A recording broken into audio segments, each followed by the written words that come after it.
So hello friends, welcome to drink master.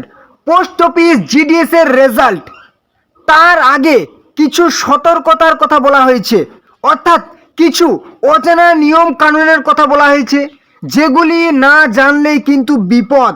যেরকম লিস্টে নাম না থাকলে কি করবে, রেজাল্ট চেক কিভাবে করবে, নাম আসলে কি কি করতে হবে, কোথায় ডকুমেন্টস ভেরিফিকেশন হবে, কি কি কাগজ লাগবে, এছাড়াও অনেক কিছু গুরুত্বপূর্ণ টপিক আজকে আলোচনা করা হয়েছে। অবশ্যই ভিডিওটি শেষ পর্যন্ত দেখতে থাকো।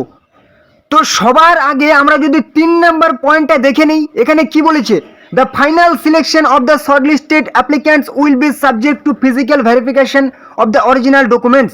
অর্থাৎ ফাইনাল সিলেকশন, তোমাদের ফাইনাল নিয়োগটা হবে কি, তোমাদের ফিজিক্যাল ভেরিফিকেশন, অর্থাৎ তোমাদের কাগজপত্র, তোমরা যখন ডকুমেন্ট ভেরিফিকেশন হবে সেটার ভিত্তিতেই তোমাদের ফাইনাল সিলেকশন হবে। তোমাদের রেজাল্ট বেরোবে, যাদের নাম আসবে তোমাদের কিন্তু ফাইনাল সিলেকশন হবে।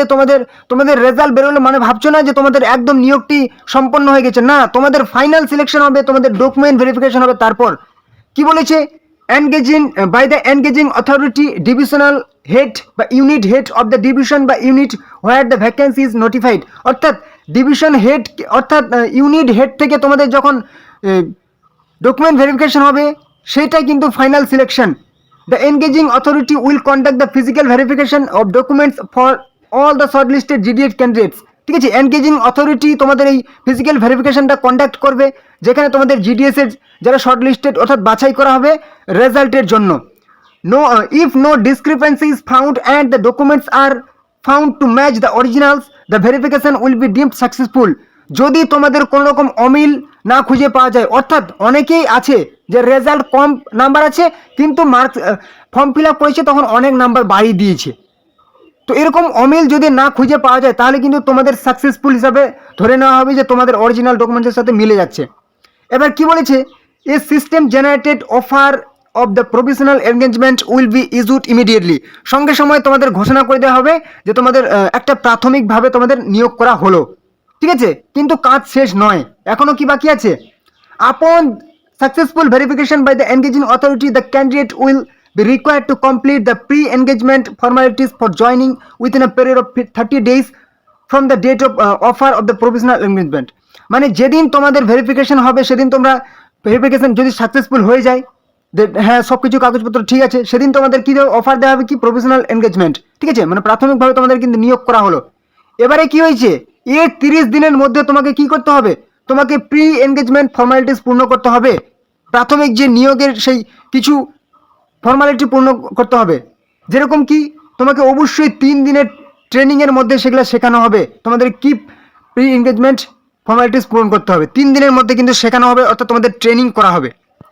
তো এবারে চলে আসি 1 নাম্বার পয়েন্টে। এখানে কি বলেছে, the list of the applicant shortlisted for engagement will be released by the department of GDS online engagement portal. অর্থাৎ তোমাদের যে লিস্ট সেটা কিন্তু জিডিএস এর অনলাইন এনগেজমেন্ট পোর্টালে পাবলিশ করা হবে। ঠিক আছে, শর্ট লিস্টেড ক্যান্ডিডেট যাদের নাম, অবশ্যই ভিডিওটা আমি দেখিয়ে দেবো। ঠিক আছে, যে কোথায় তোমাদের লিস্টটা পাবে, তোমরা কোথায় তোমাদের রেজাল্টটা পাবে। Upon the declaration of the result, shortlisted candidates will be inform to of the result date of physical verification through SMS or on their registered mobile number, ঠিক আছে, as well as registered email address। অর্থাৎ তোমাদের যাদের নাম লিস্টে উঠে যাবে তাদের কিন্তু জানিয়ে দেওয়া হবে যে তোমাদের রেজাল্ট তোমরা পাস করেছো এবং তোমাদের ফিজিক্যাল ভেরিফিকেশন কোথায় হবে, ঠিক আছে, কবে হবে, ঠিক আছে, তোমাদের ডকুমেন্ট ভেরিফিকেশন কোথায় হবে, কবে হবে, সেটা তোমাদের SMS এ মোবাইল নাম্বার যেটা তুমি দিয়েছিলে ফর্ম ফিল আপের সময় সেই নাম্বারে SMS এ জানিয়ে দেওয়া হবে, কিংবা তোমাদের সেই ইমেল অ্যাড্রেস যে দিয়েছিলে ইমেল আইডি সেই ইমেলে তোমাদের জানিয়ে দেওয়া হবে। ইন কেস যদি তোমরা যদি no receipt of SMS email register email নাম্বারে যদি না পাও, কোনো রকম SMS কিংবা যদি ইমেল না পাও, তাহলে কিন্তু সেটার জন্য ডিপার্টমেন্ট কোনো রকমভাবে দায়ী নয়। ঠিক আছে, উড নট বি রেসপন্সিবল। তোমাদেরকে তাহলে কি হতো, তোমাদেরকে যোগাযোগ করতে হবে। এটা কিন্তু পরিষ্কার করে বলে দিচ্ছে, মানে তুমি ভাবছো শুধু SMS এর কিংবা ইমেলের অপেক্ষায় আছো যে কবে আসবে কবে আসবে, একদম টেকনিক্যাল ইস্যু হতে পারে বলে দিয়েছে এখানে, due to technical or any other reasons, অন্য কারণেও হতে পারে। যদি তোমাদের SMS কিংবা ইমেল না যায় তাহলে কিন্তু সেটার জন্য ডিপার্টমেন্ট কোনোভাবেই দায়ী নয়, সেটা তুমি একদম তোমার উপর একদম পুরো নির্ভরশীল। ঠিক আছে, তুমি ওটা আর কিচ্ছু করতে পারবে না। তুমি কি বলেছে, thereafter the shortlisted candidates would be required to attend the office of the design authority. তোমাদেরকে অবশ্যই অফিসে যোগাযোগ করতে হবে, ডিভিশনাল বা unit head where the post is notified for physical verification. তোমাদের যখন নাম উঠে যাবে শর্ট লিস্টের, যাদের নাম লিস্টে চলে আসলো, এদেরকে আবার কি করতে হবে? একটা একটা কিন্তু প্রশ্নের তোমরা উত্তর পেয়ে যাবে। অবশ্যই ভিডিওটা দেখতে থাকো, ঠিক আছে? সমস্ত প্রশ্নের তোমরা উত্তর পেয়ে যাবে। তোমাদের যাদের নাম উঠে যাবে তাদের ডকুমেন্ট ভেরিফিকেশনের জন্য অবশ্যই তোমাদেরকে কি করতে হবে? Further engagement formalities within period of 15 days। তোমাদেরকে 15 দিনের মধ্যে তোমাদের কিন্তু ডকুমেন্ট ভেরিফিকেশন পূর্ণ করতে হবে, ঠিক আছে? The short listed candidates who fail to report to the designated authority within stipulated 15 days period will be marked non turned up by the system portal। ঠিক আছে, মানে 15 দিনের মধ্যে তুমি যদি সেখানে যোগাযোগ না করতে পারো তাহলে কিন্তু তোমায় একদম কি করা হবে? তোমাকে অটোমেটিক্যালি ক্যান্সেল করে দেওয়া হবে, তোমাকে বাতিল করে দেবে ক্যান্ডিডেটের থেকে, ঠিক আছে? তোমাকে আর কিন্তু তুমি কোনো রকম ভাবে তুমি তখন আর কিচ্ছুই করতে পারবে না। খুবই কিন্তু সাবধান হয়ে যাও, ঠিক আছে? লিস্টে নাম উঠলো মানে তোমাকে অনেক এখন দায়িত্ব, ঠিক আছে? অনেক কাজ করতে হবে। নাম যাদের উঠেনি তাদের কি করতে হবে সেটাও বলে দেবো আজকের ভিডিওতে, ঠিক আছে? এবার কি বলেছে, ডকুমেন্টস ভেরিফিকেশনে তোমাদের অবশ্যই কি কি লাগবে দেখে নাও। খুবই গুরুত্বপূর্ণ পয়েন্ট। অবশ্যই সাথে তুমি অরিজিনাল ডকুমেন্টসগুলি নিয়ে যাবে। কি কি নিয়ে যাবে সেটা বলে দেবো। অরিজিনাল ডকুমেন্টস নিয়ে যাবে, সাথে 2 sets of self attested photocopies, অর্থাৎ 2 কপি করে জেরক্স নিয়ে যাবে। যে সমস্ত অরিজিনাল ডকুমেন্টসগুলি নিয়ে যাবে সাথে 2 কপি করে জেরক্স নিয়ে যাবে, পরিষ্কার করে বলা হয়েছে। এবারে কি নিয়ে যাবে? মার্কশিট নিয়ে যাবে। যে যোগ্যতায় অ্যাপ্লাই করেছো সেই যোগ্যতার মার্কশিট নিয়ে যাবে। মাধ্যমিক উচ্চ মাধ্যমিক যে যোগ্যতা অ্যাপ্লাই করেছো সেই যোগ্যতার মার্কশিটটা নিয়ে যাবে। আইডেন্টিটি প্রুফ, ঠিক আছে? পরিচয়পত্র হিসাবে তুমি মাধ্যমিকের অ্যাডমিট নিয়ে যেতে পারো, মাধ্যমিকের অ্যাডমিট তুমি আধার কার্ড কিংবা ভোটার কার্ড নিয়ে যেতে পারো। কাস্ট সার্টিফিকেট, তুমি যে কাস্টের আন্ডার হবে সেই কাস্ট সার্টিফিকেট লাগবে। তুমি যদি পিডব্লিউবিডি হও তাহলে পিডব্লিউবিডি সার্টিফিকেট লাগবে। যদি না হও তাহলে কিন্তু দিতে হবে না। যদি ইডব্লিউএস হও, ইকোনমিক্যালি উইকার সেকশন, তাহলে কিন্তু সেই সার্টিফিকেটটা লাগবে, না হলে লাগবে না।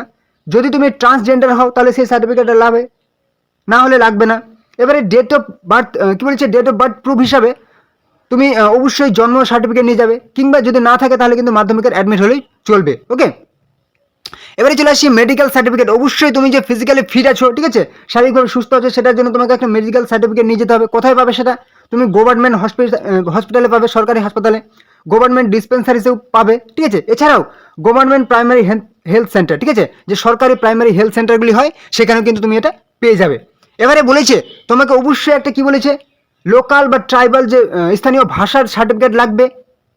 সেটা তুমি কোন ক্ষেত্রে লাগবে? যদি তুমি অরুণাচল প্রদেশ কিংবা সিকিম কিংবা গোয়ার ক্ষেত্রে অ্যাপ্লাই করো সেই ক্ষেত্রেই কিন্তু লাগবে। বাকি ওয়েস্ট বেঙ্গল, ত্রিপুরা, আসাম বা অন্যান্য রাজ্যের ক্ষেত্রে লাগবে না, বলে দিয়েছি এখানে, ওকে? এবারে চলে আসো, তোমাদের রেজাল্ট কবে দেবে অবশ্যই দেখে নাও। দেখো, এখনো পর্যন্ত যে অফিসিয়াল নোটিফিকেশন তোমাদের দেওয়া হয়েছে সেখানে কিন্তু বলা হয়েছে যে তোমাদের রেজাল্ট দিবে 28শে ফেব্রুয়ারি, ঠিক আছে? 28শে ফেব্রুয়ারি তোমাদের যে প্রথম মেরিট লিস্ট, ঠিক আছে, তোমাদের যে প্রথম মেরিট লিস্ট সেটা কিন্তু 28শে ফেব্রুয়ারি এখনো পর্যন্ত অ্যানাউন্স করা হয়েছে। এখনো পর্যন্ত অন্য আর তারিখ অফিসিয়ালি দেওয়া হয়নি, ঠিক আছে? তোমাদের যে ফর্ম ফিল আপ হয়েছিল সে সমস্ত এখানে ডিটেলস দেওয়া হয়েছে, এবং লাস্ট যে আপডেট রিভাইজ টাইমলাইন, ঠিক আছে, পরিবর্তন করে যে তোমাদের টাইমটা দেওয়া হয়েছিল এখানে কিন্তু 28শে ফেব্রুয়ারি, অর্থাৎ একদিন পরেই তোমরা পেয়ে যাচ্ছ রেজাল্ট। এবারে রেজাল্টের দিন দেখলে তোমাদের রেজাল্ট, ঠিক আছে, কিভাবে রেজাল্ট দেখবে সেটা দেখে নাও। অবশ্যই তোমরা অফিসিয়াল ওয়েবসাইটে আসবে। অফিসিয়াল ওয়েবসাইটের লিঙ্ক আমি ভিডিও ডেসক্রিপশনে দিয়ে দিয়েছি। যদি তোমরা খুঁজে না পাও, তোমরা গুগলে নিজেদের মোবাইলের গুগলে যাবে, সেখানে গিয়ে সার্চ করবে কি indiapost.gov.in/gds অনলাইন এনগেজমেন্ট। এটা লিখে যদি তুমি সার্চ করো তাহলে কিন্তু তুমি এই পেজটাতে চলে আসবে। এখানে আসার পর তুমি একটু নিচে চলে আসবে, ঠিক আছে, একটু স্ক্রল ডাউন করে নিচে চলে আসবে। এখানে তুমি পেয়ে যাবে একদম বাম দিকে নিচে পেয়ে যাবে কি, তুমি একটি অপশন পেয়ে যাবে কি বাম দিকে নিচে, এখানে দেখাবে তোমাদের post office GDS online engagement first merit list, ঠিক আছে? মানে তোমাদের কিন্তু রেজাল্ট বেরোলো মানে কিন্তু তোমাদের শেষ নয়, ঠিক আছে? তুমি যাদের যাদের রেজাল্ট দেখবে এখানে তুমি ক্লিক করবে, ঠিক আছে, অপশানে ক্লিক করবে যে GDS merit list result online engagement first 2026 লিস্টে তুমি ক্লিক করলে তোমাদের কিন্তু সার্কেল চলে আসবে। কোন সার্কেলে তুমি অ্যাপ্লাই করেছিলে, কোন সার্কেলে তুমি রেজাল্ট দেখতে চাইছো, ওয়েস্ট বেঙ্গল নাকি আসাম নাকি নর্থ ইস্ট, সেটা তুমি সিলেক্ট করলে। সেখানে সিলেক্ট করার পর তুমি আবার ডিভিশন সিলেক্ট করবে, তুমি কোন ডিভিশনে অ্যাপ্লাই করেছিলে সেটা তোমার সিলেক্ট করা হয়ে গেল। এবারে কি করবে, তুমি কিন্তু ফাইনালি তোমার যে জায়গায় তুমি অ্যাপ্লাই করেছিলে সেটা কিন্তু তুমি লিস্টটা ডাউনলোড করে নেবে, ঠিক আছে? তো লিস্টটা ডাউনলোড করে নিলে, দেখলে ভালো করে রেজিস্ট্রেশন নাম্বার মিলিয়ে দেখলে তোমার যদি নাম আসে তাহলে তো যে সমস্ত বললাম ইনফরমেশনগুলি সেগুলো কাজ তোমাকে করতে হবে। যদি নাম না আসে তাহলে তুমি কি করবে অবশ্যই জেনে নেব। তার আগে একটি গুরুত্বপূর্ণ কথা, তোমরা এই চ্যানেলে যারা নতুন আছো অবশ্যই চ্যানেলটিকে সাবস্ক্রাইব করে রাখো, তাহলে সমস্ত রকম চাকরির গুরুত্বপূর্ণ আপডেট তোমরা এই চ্যানেলে পেয়ে যাবে। এছাড়াও রাজ্য সরকার, কেন্দ্রীয় সরকারের সমস্ত রকম প্রত্যেক দিন নতুন প্রকল্পের আপডেট তুমি পেয়ে যাবে। কবে কোন দিন কোন চাকরির ফর্ম ফিল হবে, কবে কোন দিন কোন প্রকল্পের ফর্ম ফিল হবে, সমস্ত আপডেট পেয়ে যাবে। অবশ্যই চ্যানেলে নতুন থাকলে চ্যানেলকে সাবস্ক্রাইব করে দাও। ভিডিওটি যদি ভালো লাগে, একটুও কাজে লাগে, অবশ্যই ভিডিওটিতে লাইক করো এবং অবশ্যই তোমাদের বন্ধুদের সাথে ভিডিওটি শেয়ার করে দাও। খুবই গুরুত্বপূর্ণ ভিডিও, যেন তারাও এই গুরুত্বপূর্ণ ইনফরমেশনগুলি পেয়ে যায়, অবশ্যই জানতে পারে সমস্ত রকম চাকরির খবর। অবশ্যই শেয়ার করে দাও এবং ভিডিও কোনো রকম সমস্যা হলে কিন্তু কমেন্ট করবে, ঠিক আছে? কমেন্ট বক্স শুধু তোমাদের জন্য খোলা আছে, অবশ্যই কমেন্ট করবে। তো চলো এবারে কি করবে, সমস্ত প্রশ্নের উত্তর পেয়ে যাবে। এবারে চলে আসো, তোমাদের যদি লিস্টে নাম না আসে, রেজাল্টে নাম না আসে, প্রথম মেরিট লিস্টে, ঠিক আছে, ফার্স্ট যে মেরিট লিস্ট 28শে ফেব্রুয়ারি আসবে, এখনও পর্যন্ত হয়তো এটা চেঞ্জ হবে না। যদি চেঞ্জ না হয় তাহলে তো ঠিকই আছে, যদি চেঞ্জ হয় অবশ্যই তোমাদেরকে আমি জানিয়ে দেবো, ঠিক আছে? অবশ্যই তোমরা নোটিফিকেশন পেয়ে যাবে যাদের চ্যানেল সাবস্ক্রাইব করা আছে। তো চলে আসো, 28 তারিখ তোমাদের ফার্স্ট মেরিট লিস্ট দিল। এবারে যদি নাম না আসে তোমাদের কি করতে হবে, তোমাদের অবশ্যই অপেক্ষা করতে হবে। এই কথাটা কেন বলছি, কারণ অনেকেই এরা নতুন, ঠিক আছে? তোমরা যারা ফর্ম ফিল আপ করেছো বেশিরভাগই ক্যান্ডিডেট কি হচ্ছে মাধ্যমিক পাস যোগ্যতায়, অনেকেই কিন্তু জানে না যে আমাদেরকে এখন কি করতে হয়। তার জন্য বলছি তোমরা অবশ্যই কি করবে, তোমরা অনেকে এখন নতুন, হয়তো 18 বছর জুটছে, ঠিক আছে? তোমরা উচ্চ মাধ্যমিক কেউ দিচ্ছ, কেউ দিয়েছো, অনেকেই জানা নেই যে কি করতে হয়। অবশ্যই তোমরা অপেক্ষা করবে, কারণ তোমাদের রেজাল্ট শেষ হয়নি, তোমাদের আরও অনেক রেজাল্ট এখন বাকি আছে। তোমাদের প্রথম মেরিট লিস্ট বেরোবে, সেখানে কয়েক হাজার ছেলে মেয়েকে ডাকবে। আবার সেকেন্ড মেরিট লিস্ট বেরোবে, মানে দ্বিতীয় রেজাল্ট বেরোবে, ঠিক আছে? এভাবে কিন্তু দ্বিতীয় রেজাল্ট 15-20 দিন পর বেরোবে, সেটার কাজ শেষ। আবার তৃতীয় রেজাল্ট বেরোবে, মানে থার্ড মেরিট লিস্ট বেরোবে। এভাবে চতুর্থ, পঞ্চম করে তোমাদের 6টা মেরিট লিস্ট কিন্তু এবারেও কিন্তু তোমাদের বেরোচ্ছে, ঠিক আছে? 6টা মেরিট লিস্ট, একদম 6টা মেরিট লিস্ট বেরোবে, অর্থাৎ 6বার তোমাদের রেজাল্ট বেরোবে। তোমাদের কি করতে হবে, অপেক্ষা করতে হবে। এই জন্য প্রথমে বলেছি তোমাদের রেজাল্টের নাম না আসলে কি করবে, অবশ্যই অপেক্ষা করবে। তারপরেও যদি নাম না আসে অবশ্যই তোমরা নেক্সটে ফর্ম ফিল আপ করতে পারো, কিংবা অন্যান্য চাকরির জন্য ফর্ম ফিল আপ করতে পারো। এবছর কিন্তু আরেকটা ভ্যাকেন্সি আসবে জুন জুলাই, সেখানে আরও বড় ভ্যাকেন্সি তোমরা পেয়ে যাবে, ঠিক আছে? তো এই ছিল কিন্তু তোমাদের সমস্ত রকম ইনফরমেশন। অবশ্যই তোমরা হয়তো উত্তরগুলি পেয়ে গেলে। তো এই সমস্ত কিন্তু তোমাদেরকে কাজগুলো করতে হবে, নাহলে কিন্তু অনেক বড় ভুল হয়ে যাবে। ওকে, তো অবশ্যই চ্যানেল নতুন যারা আছে অবশ্যই চ্যানেল সাবস্ক্রাইব করে দাও। কোনো রকম সমস্যা হলে কমেন্ট করবে, ভিডিওর ভালো লাইক করবে, অবশ্যই চ্যানেলটিকে তোমরা ভিডিওটি তোমাদের বন্ধুদের সাথে শেয়ার করে দাও। তো চলো পরবর্তী ভিডিওতে আবার দেখা হবে। জয় হিন্দ, জয় ভারত।